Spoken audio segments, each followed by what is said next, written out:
Well, I have a 2008 350z Nismo. I've had the car since '09. I got it in '09, and it's been a work in progress, ever since.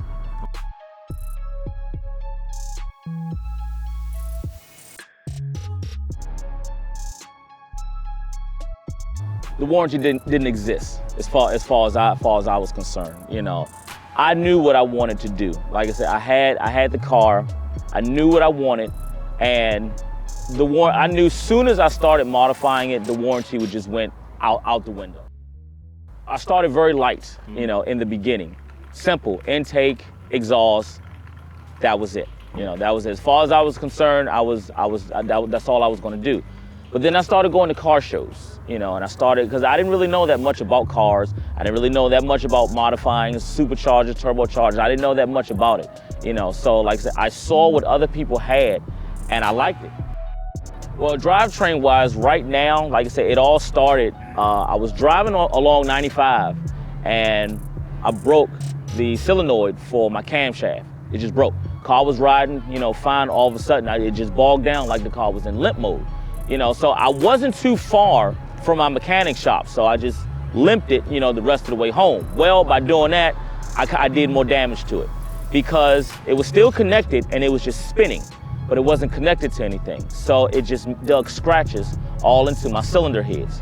So originally, I let the mechanic look at it, let my mechanic, Hill's Garage, Frank Hill said, he would take a look at it. So once he got into it, he found out what the problem was and actually saw how much damage I did to it. So I came back like a week later. He had already pulled the motor. The motor and everything was already out. So he said it was necessary because of the damage I did to the cylinder heads. He couldn't take it out from the top, so he had to just drop the whole thing. So I asked him, I said, how much further to rebuild it? Being as though everything is already out. So he just said, you put a couple more grand into it, you got yourself a brand new motor. He said, because either way, you're paying labor, to put it, back together, put it back in the car. And it just snowballed. Drivetrain, put it like, it's still the stock transmission in it, but I have an upgraded OS Geiken twin disc clutch in it. So that will more than support, what I'm putting down now. As far as the motor, it's been rebuilt from ground up. It's been bored out, 96 millimeter pistons, Manley pistons, rods. It's sleeved, solid deck sleeves by RJ Manufacturing. Complete valve job for the cylinder heads. GTR conversion intake manifold, Grady twin turbo kit, the 20G twin turbo kit, but now I sent the turbos I had them sent away to get rebuilt by a company called Boost Lab. So they took them, rebuilt them, bored them out, upgraded all the internals, upgraded the fan from a 6-blade to a 9-blade. So like I said, now, originally they supported around 800 horsepower. That was like the limit of them. Now they can support up to 1,200, horsepower. So I have a custom, Frank Hill created his own custom fuel system for the car. A lot of custom fabrication has been done by Zuri Manufacturing, Brian Zuri. He owns Zuri Manufacturing. Well, right now I have the AAM single 3-inch exhaust. Interior-wise, Bride Vorga HL racing seats,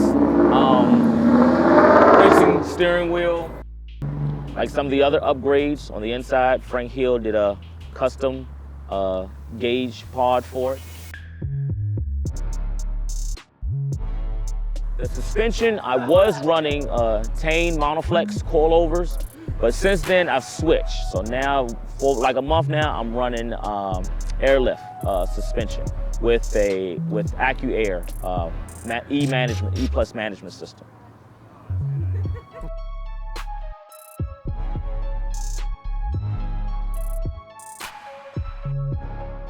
Brakes are still the stock Brembo brakes because the Nismo came with the upgraded Brembo package. So there's Brembo brakes all around it for now. Yeah, the wheels are Work VSXX, 9.5 in the front, 10.5 in the back. Step lip, gunmetal gray with gold rivets. Tires are Bridgestone Potenza RE11s. You know, this is just pretty much to show it off. To show off the work of like all the people that helped me out. Frank, you know, and Suzanne Hill of Hill's Garage, Brian Zuri, Zuri Fabrication, you know, Bobby Ralston of RJ Manufacturing, you know, CJ Motorsports, Z1 Motorsports, you know, and it's just a whole lot of different companies had hands in, you know, creating this car. But most of the credit goes to Frank Hill of Hill's Garage.